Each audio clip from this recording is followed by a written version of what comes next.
살수대첩은 고구려의 을지문덕과 고건무의 주도 아래 이루어낸 대첩이자 한국 전쟁 사상 전설적인 승리를 장식한 전쟁입니다. 고구려와의 전쟁에서 수나라가 몰살당하며 멸망한 임팩트가 너무나도 강력하다 보니 많은 사람들이 수나라를 호구 국가라고 생각하는데, 사실 수나라는 송나라만큼은 아니어도 상당히 강력한 국가였습니다.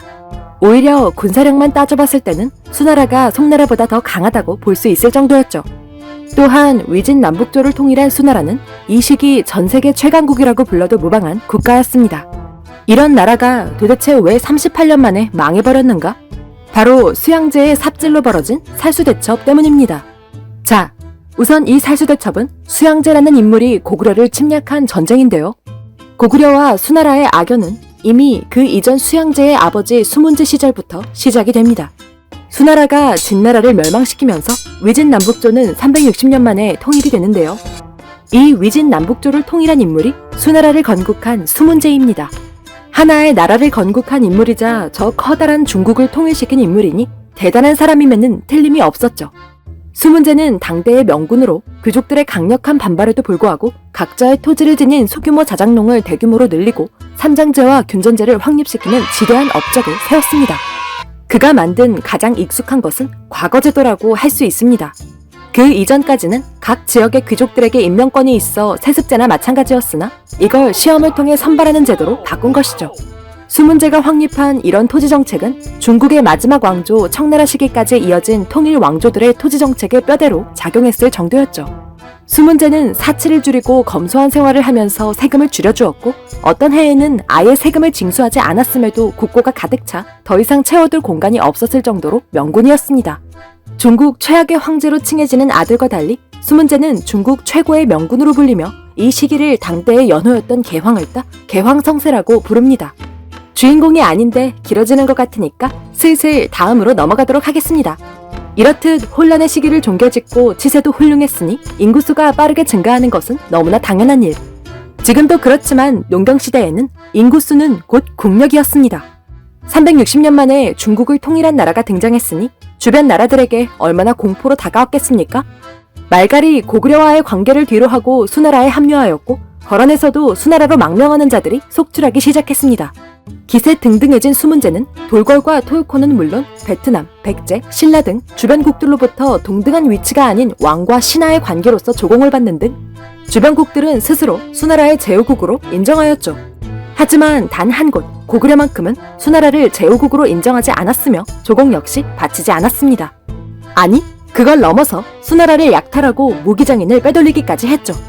이에 분노한 수문제는 고구려의 평원왕에게 옥새를 찍은 조서를 보내는데, 너희 고구려가 우리 수나라와 요하를 경계로 마주하고 있는데 요하가 넓냐 장강이 넓냐? 너희 고구려가 강국이라고 해도 진나라 수준이 되긴 하냐?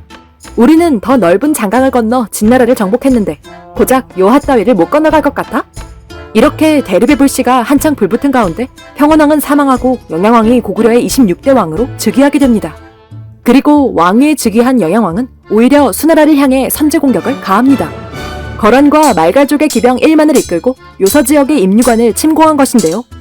이 소식을 들은 수문제는 크게 분노하였고 598년 다섯째 아들 한왕 양량을 원수로 삼고 장군 왕세적에게 30만 대군을 통솔하게 하고 그들로 하여금 육지와 바다 양면으로 진격하여 요동을 공격하도록 합니다. 30만이라는 병력은 정말 어마어마한 숫자입니다. 고구려의 경우는 기록상 10만의 병력을 동원한 기록조차 없을 정도니까요. 수문제는 당연히 이 병력이면 고구려를 지도에서 지워버릴 수 있을 거라고 확신했을 겁니다. 그러나 이 30만 병력이 요하를 넘기 전에 요서를 행군하고 있을 때 비가 많이 왔는데 요서 지역은 비가 많이 오면 땅이 늪지대로 변합니다. 이곳을 요택이라고 부르는데 발이 푹푹 빠지는 통에 하루 행군 거리가 고작 10리에 불과했다고 하죠. 보통 군대의 행군은 1시간에 4km를 잡는데 하루 종일 걸어서 4km를 이동했다는 겁니다. 안 그래도 힘든 상황.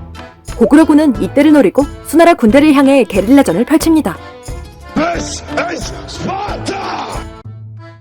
1차 전쟁 당시 고구려와 수나라 양국 간에 어떤 전투가 발생했고 전투 양상이 어떠했는지는 기록의 부재로 자세히는 알 수 없고, 장마와 태풍 등으로 30만 중 8에서 9할이 전멸하여 도전없이 퇴각했다는 기록만 전해지고 있습니다. 그야말로 처참한 패배, 너무나 수치스러운 패전이라서일까요? 이 전투에 대해서는 기록조차 제대로 남아있지 않습니다. 패전에 큰 충격을 받은 수문제는 고구려에 대한 원정 계획을 일체 중단시켰는데요. 이것만으로도 수나라가 고구려에게 일방적으로 박살이 났다는 합리적 의심을 하게 되죠. 그런데 확실히 이 부분에서 수문제가 다른 중국의 군주들과 달랐던 부분이 바로 이것입니다. 중국은 자존심이 굉장히 중요한 나라라서 이렇게 패배하고 나면 자존심을 회복하기 위해서라도 다시 준비해서 쳐들어올 텐데 수문제는 그러지 않았죠. 뭐야? 얘는 너무 강한데? 당장 싸워서 어떻게 해볼 수 있는 나라가 아니야. 더 싸우지 말고 국력을 키우자. 중국에 이런 군주가 대체 얼마나 있었을까요? 만약 그의 아들이 수문제 같았다면 동북아시아의 역사가 새로 쓰여야 했을 겁니다. 그리고 세월의 장사가 없듯이 수문제의 시대가 끝을 향해 갑니다. 늙은 수문제는 후계를 정해야 했죠. 후보는 2명, 첫째 아들 양용과 둘째 아들 양광이었습니다. 수문제는 양용을 더 좋아했고 왕비는 양광을 더 좋아했습니다. 수문제는 양용을 태자로 삼고 싶었지만 양용은 사치와 향락을 즐기는 성격 덕분에 군주에 어울리지 않았죠. 그래서 어쩔 수 없이 왕비가 사랑하는 양광을 태자의 자리에 앉힙니다. 그런데 갑작스레 왕비가 죽게 되자 원래 자신이 더 좋아했던 양용에게 다시 태자의 자리를 바꾸려 합니다. 그리고 그 소식을 들은 양광은 자신의 자리를 빼앗기지 않기 위해 과감한 행동력을 보여줍니다. 잠을 자고 있는 아버지의 침실에서 왕위를 계승한 것이죠. What is this? What are you doing, my son? Succeeding you, father.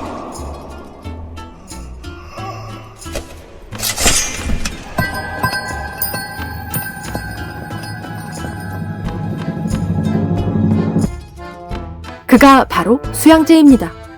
아버지와는 달리 오만하고 잔인하면서도 허영심이 참으로 남달랐던 수양제는 즉위하자마자 만리장성을 보수했고 대운하를 다시 건설합니다. 그리고 주변국들에 대한 대대적인 군사활동을 시작하는데요. 서방의 토요콘과 북방의 돌궐을 토벌하고 남쪽으로는 베트남까지 진출하는 등 그 위세를 떨칩니다. 이렇게 정복 사업에 성공한 양제가 선왕 시절부터 눈에 가시처럼 여겼던 고구려를 그냥 놔둘 리 없겠죠. 제1차 세계대전이 일어나기 전까지 세계 최대 규모였으며 베르댕 전투가 발발하기 전까지 세계 최대 규모의 인력을 동원한 작전. 113만 명의 대군이 고구려를 정벌하기 위한 출정을 시작합니다.